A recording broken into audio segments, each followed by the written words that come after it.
The pyramids are older than ones found in Egypt. The European colonists took over and started calling themselves Americans and started changing the history, saying that they brought us here. We were always here. You've got pyramid kuntas in Central South America that are older than the pyramids in Giza in Misraim that the people call Egypt. Older.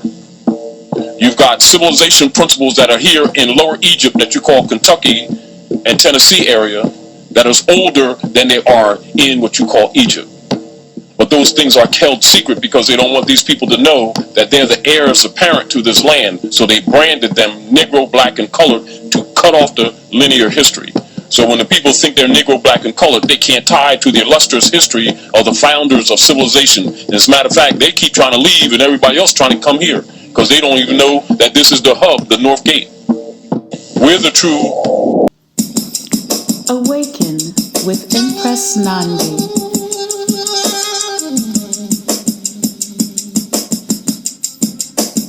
And nobody will guide me on divine energy.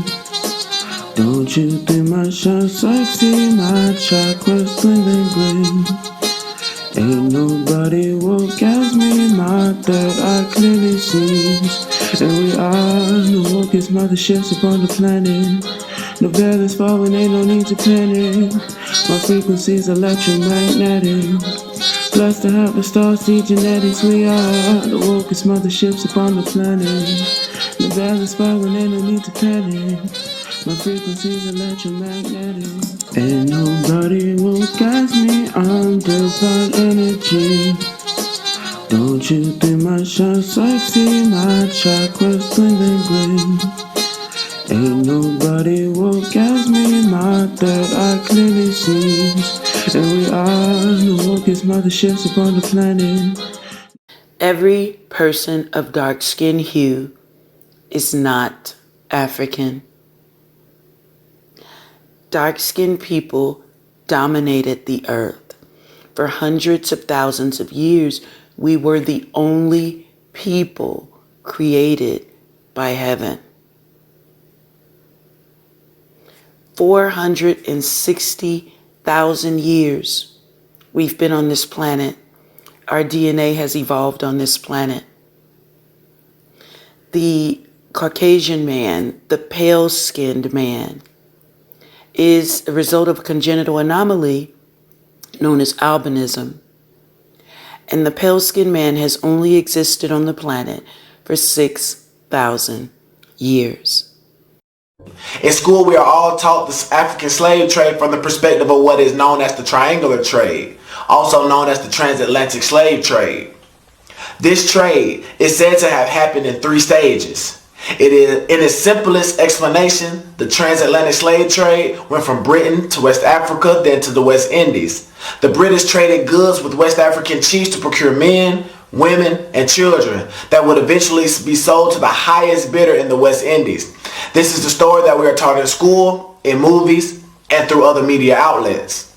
We all know that the Portuguese explorer, known today as Christopher Columbus, landed in Hispaniola, known today as Haiti and the Dominican Republic, in 1492.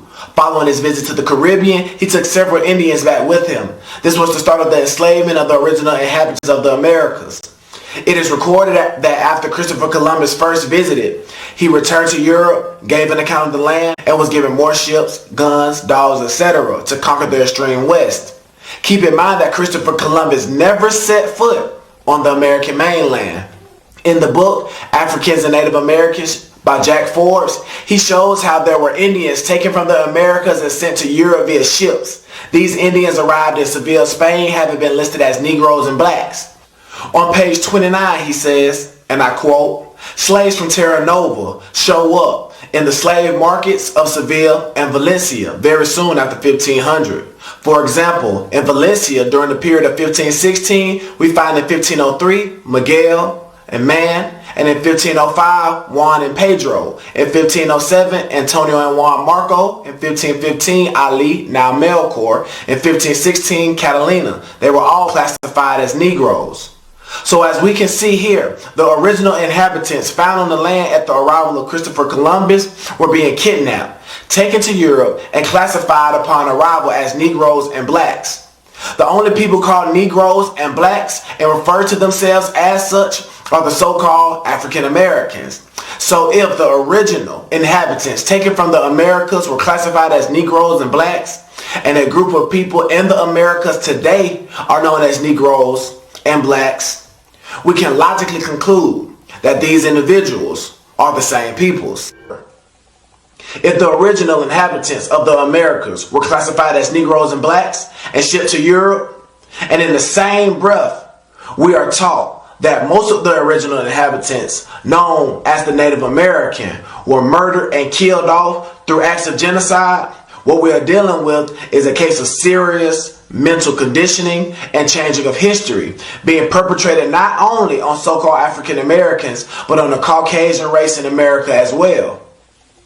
Really any race in America for that particular matter. What do I mean?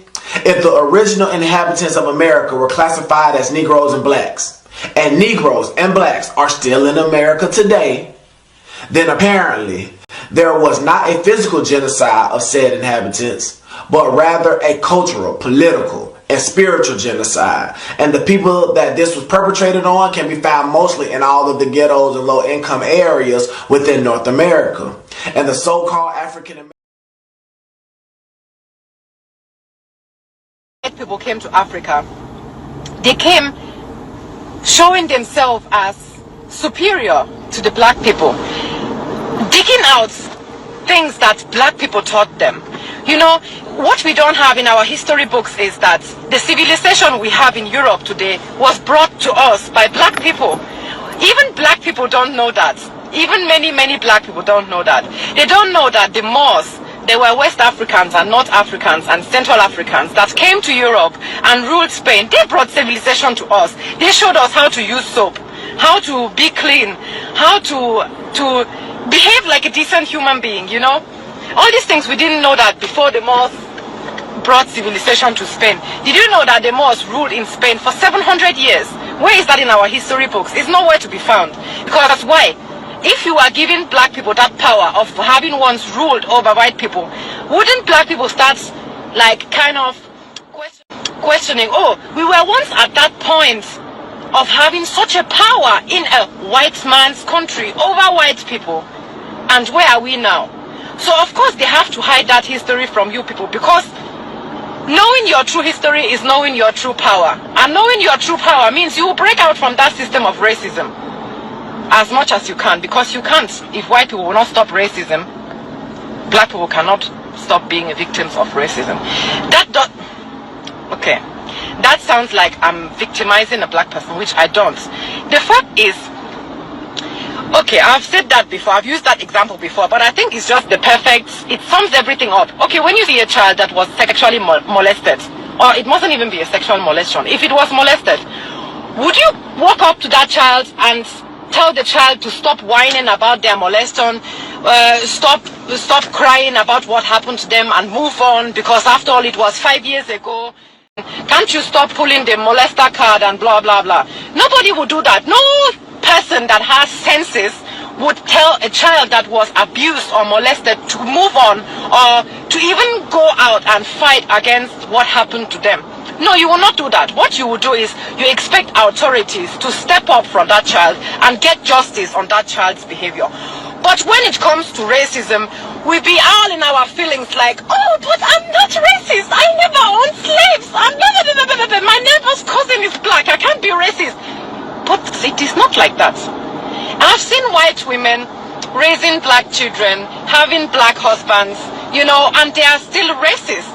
So you mingling with all the black people in the world is not going to make you less racist. That is just the point. That's because in the society we were not raised to understand what racism really is. Now this area that you're looking at is the Sudan area. This Sudan area have more pyramids than they do in Egypt. Now the Meroitic period is a time where you have a lot of pyramid construction by females. These are the Kandake queens that I talked about. Now if you look at the top of all of these pyramids, you'll see some damage. Now this damage was not caused by simple aging. They were destroyed on purpose. A guy by the name of Ferlini destroyed over 40 pyramids looking for treasure. This dude literally stuck pieces of dynamite on top of the pyramids, blowing them to pieces. 57 pieces of gold and jewelry was stolen in broad daylight. All of those treasures that was stolen belong to Queen AMER-I-KHA. She is the great-granddaughter of Queen Amana-Reines. Now, this amount of disrespect is completely unforgivable. This bracelet is one of many items stolen from Queen AMER-I-KHA. And this sister had it going on with the bling bling, if you know what I mean. Look at the detail and look at the craftsmanship and the artistry that it took to make this thing. Now, if you ever want to see this piece, you got to go to a British museum. Like I said, when it comes to African history, you can go to most of the European museums and find it there. Now, talk about stolen legacy. Like I say all the time, never forget your history and know thyself. And thank you guys for supporting African history, culture, and greatness. This is about to blow your mind. Title 29, State Government, General Provisions. Chapter 1, Jurisdiction and Sovereignty. The Lenape Indian Tribe of Delaware, referred to as the Tribe in this section, has an unbroken history of hundreds of years of settlement and continued residency in the vicinity of the town of Cheswold in Kent County. The tribe was formerly known as the Moors, and for many decades of the 20th century, state documents such as driver's licenses designated the tribe's race as M. The Delaware School Code of 1929 provided that the State Board of Education could establish a school for the children of people called Moors. Smithsonian Institute issued an annual report in 1948 in which the tribe was referred to as the Moors of Kent County, Delaware. It's the caucasity of it all for me. You can't handle the truth. Liar, liar, pants on fire. Truth is, you are a congenital anomaly. Truth is, you are the youngest race of people on the planet. Truth is, everywhere you went exploring the planet, guess who was there? Black ass me. Everywhere you went, I was already dominating. Truth is, you are so unwilling to handle the truth that you whitewashed history. You literally rewrote history. Is wrong? Oh dear, yes. Now look at Greenland. Okay. Now look at Africa. Okay. The two land masses appear to be roughly the same size. Yes. Would it blow your mind if I told you that Africa is in reality 14 times larger? Yes. Here we have Europe, drawn considerably larger than South America. When it's 6.9 million square miles, South America is almost double the size of Europe's 3.8 million. Alaska appears 3 times as large as Mexico, when Mexico is larger by 0.1 million square miles. Germany appears in the middle of the map when it's in the northernmost quarter of the Earth. Wait. Relative size is one thing, but you're telling me that Germany isn't where we think it is? Nothing is where you think it is. Where is it? I'm glad you asked. Ever seen a map that looked like this before? How many of you have ever seen this map? Seen that map? Isn't this the map that you use K through 16 in the United States of America? Now, folks, look at this map. According to your social studies teacher, what is the equator? Right, an imaginary line where? Yeah. Around the center of the Earth. Then if this map is correct, then the equator must be here, and Chicago has a tropical climate. Now, folks, this is the map that we use in the schools. Look where the United States is, in the middle of the world, right? Now, here's the USSR, which is no more, of course, Mongolia, China, Africa, India, Pakistan, Afghanistan. Now, look over here. USSR, Mongolia, China, India, Pakistan, Afghanistan. Two Indias here. We have 2 Indias. Did you know that? Now, people, this is a flat-out lie. Look at the size of Greenland and the size of South America. According to your social studies teachers, what were continents? Largest land masses on the face of the Earth, right? Now, do you know the continents? Africa, Asia, Australia, Antarctica, Europe, North America, and South America. Did I say Greenland? Well, Greenland isn't a continent, but it's a huge landmass according to this map, right? The map is a flat-out lie, people. If you read the legend on the map, here it says, in fact, South America is actually 9 times larger than Greenland. Now, look at this map. The equator on this map is down here. All the white countries are larger than they should be, and all the countries of people of color are smaller than they should be. This is a visual image that teaches children a lie. In order to make this map anywhere near accurate, you have to take this over here and put it here like this. Now, well, can somebody hold that? Can you hold that down there, somebody? Are you a somebody? Sally is a somebody. Okay, yeah. Sally's a somebody. There. Now, take a look at the difference. Does that give you a different visual image of the importance of the United States? People, the way you use things like this, teaching aids like this, are what make you and I racist. We were taught that this is the way the world looks. It's a flat-out lie.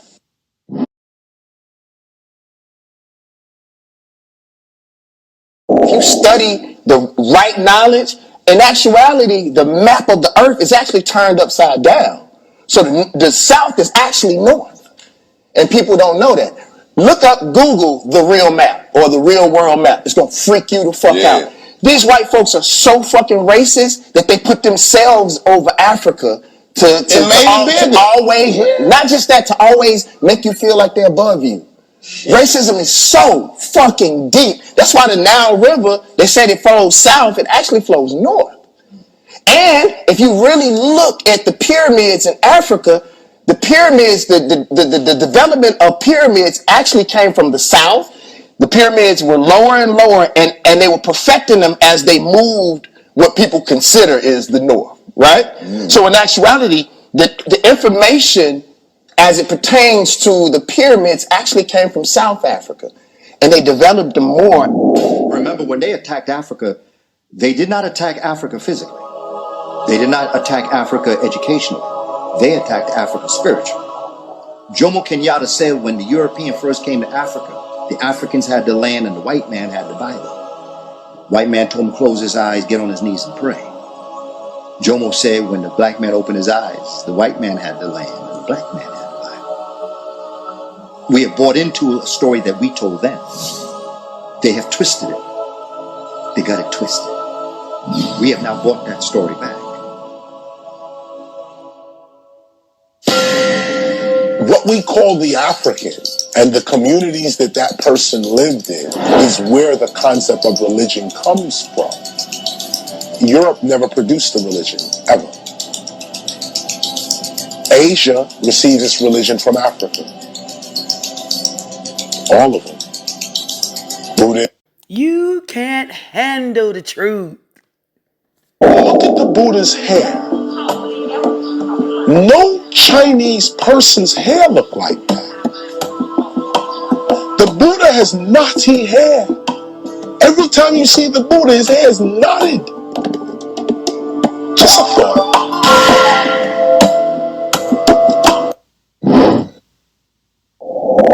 And the Egyptians call their land Kemet. And they use a piece of charcoal, a burnt piece of wood as charcoal, to symbolize what they mean. The blackest black.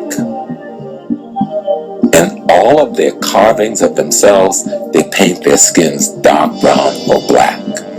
They have white paint, red paint, yellow paint, but they paint themselves black. How anyone in the world, with so much information available for the public to see, can even be under any illusions that the Egyptian was even light-skinned? Just when you look at climate and weather, if you go to Egypt, you will notice that the weather is quite hot. And you will notice that it is almost impossible to be able to be outside dressed the way the carvings on the walls are as it relates to the people. Because you would get melanoma before we even knew melanoma existed. So they could not have been depigmented or less pigmented. They had to have been. This is about to blow your mind. In Louisiana in 1856, the Black Code was said to refer to offenses involving slaves, Indians, and free persons of color. The so-called Indians were referred to on the marker as arrogant Negroes that assumed to be what they were not. The United States Census also tended to expand the use of the terms black and Negro. In 1890, black was used for all persons having 3/4 or more so-called black blood. Even pure blood so-called Indians could be counted as blacks, as in Nevada 1880. The instructions for the 1980 census indicated that any person checking both the black and Indian boxes were counted solely as black. Y'all been asking for it, so here you go. This is one of the early flags of the Iroquois Confederation, before it was converted into a symbol of hate and slavery. As you can see, there is a Moor in the center of the symbol. See that? The modern day Confederate flag was copied from the original Confederate flag, because all they did was remove the battle cannon that was in the center of the flag and replace with it a star in the center. This was all done so that the Europeans could steal this symbol away from the Moors and convert it into a symbol of hate and slavery, so that Moors cannot associate themselves with it and their southern heritage to the south. Yes, Moors owned the South, because only so-called Indians had confederacies. Therefore, this flag could never possibly belong to Europeans from the South, because Europeans did not have confederacies, because only so-called Indians did. Interesting. The government. They were funded by black men who owned their own businesses and had skills that paid the bills. So the first thing they did in 1970, after they assassinated Dr. King 2 years prior, is they went into the inner cities and they did two things, two weapons of economic destruction. One, they went into the high schools and took out all of the trade-based industrial training programs. Up until 1970, they were not sending everybody to college. Up until 1970, you could live a decent life as a plumber, an electrician, an HVAC, a welder, an auto mechanic. That's how we took care of our families back then. So the power structure said, we're taking all these programs out of the high school because these programs are allowing black men to operate their own business. And if they don't work for us, we cannot control them. So they took all the programs out, the skills that pay the bills. White-owned companies, white-owned stations with white-owned sponsors that play the role of hypersexualized, hypercriminalized male. I asked these advertisers, I say, I've got hundreds of songs a day that celebrate killing animals. Will you put them on your station? They said, no. I got hundreds of songs a day that talk about assaulting women and abusing kids. Would you put them on your station? They said, no. I said, I got hundreds of songs a day that talk about murdering blacks. Would you put them on your stations? They said, well, that depends. Depends on what? Who it's done by and who it's branded for. Because if we can get black folks to sing about it and we can brand it for our youngest black audiences, I think there's money to be made. I think there's American appetites to see these people that way.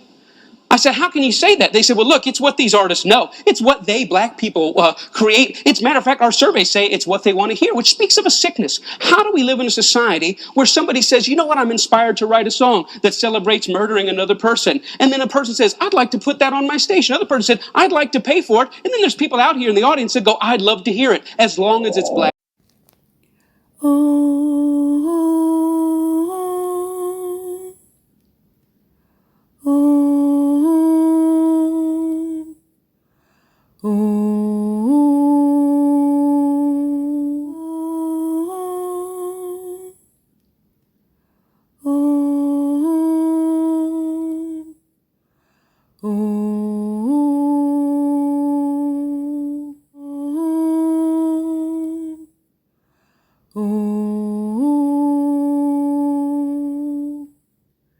Peace. Amen-Ra.